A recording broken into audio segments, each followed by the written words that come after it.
Okay, so I just finished a consulting day of general practice, and one thing that is very evident is the critical nature of meditation.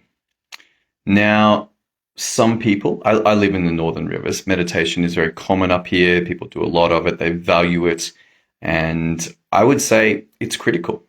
As a health practitioner, if you're not meditating, it's like, well, how are you getting by? The amount of stress and demands that patients are coming to us with these days, it's significant. It's challenging. People are running into problems. But your ability to stay calm and focused throughout the entire day, like it's a significant skill set. And one of the critical things to do is to meditate daily. What form? Well, it doesn't really matter. Doesn't really matter. I can give you some of mine for sure. My preferred, turtle longevity qigong. That's the one I did today. It's got a couple of forms. First form, turtle longevity, amazing. But it doesn't have to be that. It could be mantra based. And you're just repeating a mantra over and over and over. It could be one word, relax, or it could be breathe, or it could be focus, or it could be a full sentence kind of one. I've got one of those as well. Very useful. It requires enough attention that I can't drift off entirely, but it's also does the job. There's no doubt about it. So mantra can be used, breathing exercises can be used, guided meditations can be used. There's many, many, many ones. But meditation, absolutely critical. When was the last time you meditated? Do you meditate? Do you do it daily? Me, I've been going daily for a long time. Occasionally miss, occasionally.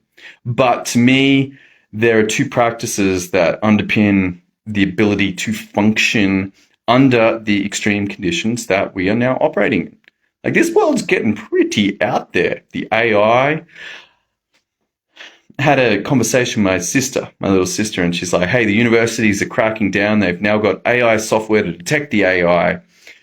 And I'm like, well, I don't know if it's going away. The reason I say that, well, my daughter had a speech to do and probably would have taken me half an hour, 45 minutes to help her. And we type it in AI and AI throws out a pretty good speech. Did Google do a pretty good job? Yeah, Google did a pretty good job. And I'm like, well, I mean, what do we do? Do we use these tools? Mankind has been extraordinary at using tools. So much so that our lives have become rather complex because of the tools that we've got. But under these conditions of AI, of dysfunctional medical systems, I refer to a patient and they're like, how long to see the pediatrician? I'm like, upwards probably 3 months, 4 months, 6 months. They're like, what? I'm like, yeah, sorry. Go to the cities. You got more chance there. But it is a challenging environment that we live in. My suggestion, meditation. The only wrong meditation is no meditation.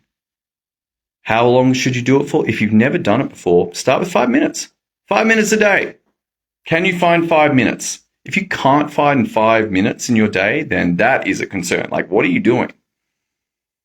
Is your day that jam-packed that you cannot find 5 minutes? If you are in that situation, you should definitely be meditating more like for 20 minutes because it will buy you time. It's a lot like sharpening an axe. You can spend 4 hours chopping down a tree with a blunt axe, or you can spend an hour sharpening that axe and chopping down the tree in 20 minutes. The overall effectiveness of a sharp axe is significantly higher and way less work. This is the same with meditation.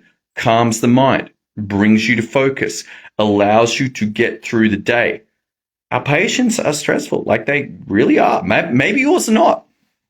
Maybe yours are not. You know what? All my patients are a dream.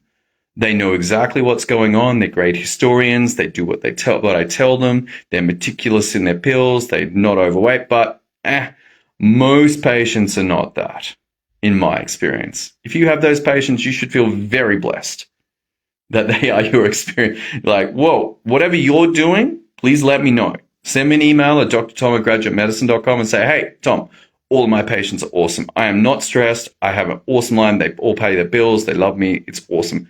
I would love to talk to you, please. But for most of us, hey, people are coming in distress. Full on. It's full on times. There's a lot of chaos going on. a lot of difficulties, throw in marriage, throw in kids. Whew, now you're talking about some next level stuff. You have to have a proven system that's going to allow you to function. Me, I use Core 4.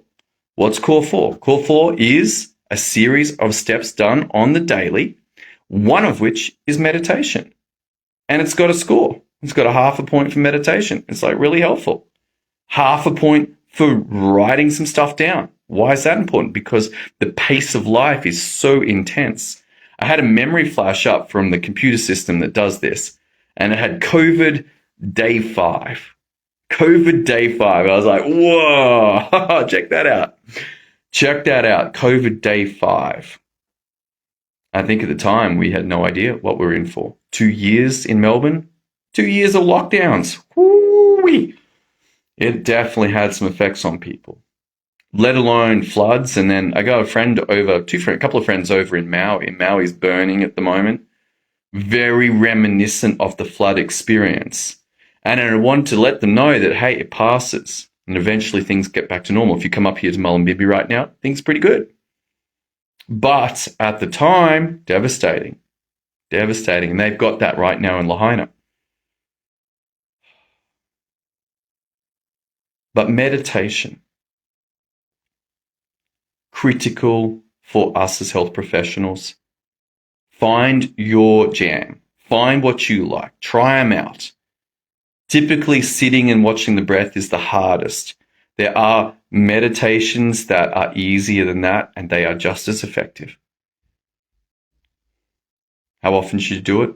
Every day. How long for? Not done it before, 5 minutes. If you're an experienced meditator, up to 20 minutes, sometimes 2 and 3 times a day. If you're going through really stressful experiences, you should be meditating a couple of times a day. Why? Because the return on that investment of time is significant, and it will make a difference in your world. That's all I got for you. I'm going to go watch my son. He's got a final game before the finals.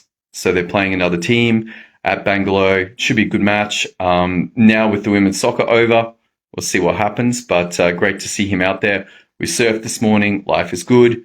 But I'm excited for you to go and explore your experiences with meditation. If you have had benefits, let me know in the comments. If you have not, you're like, meditation's the worst thing ever, let me know that too. All right, catch you next time.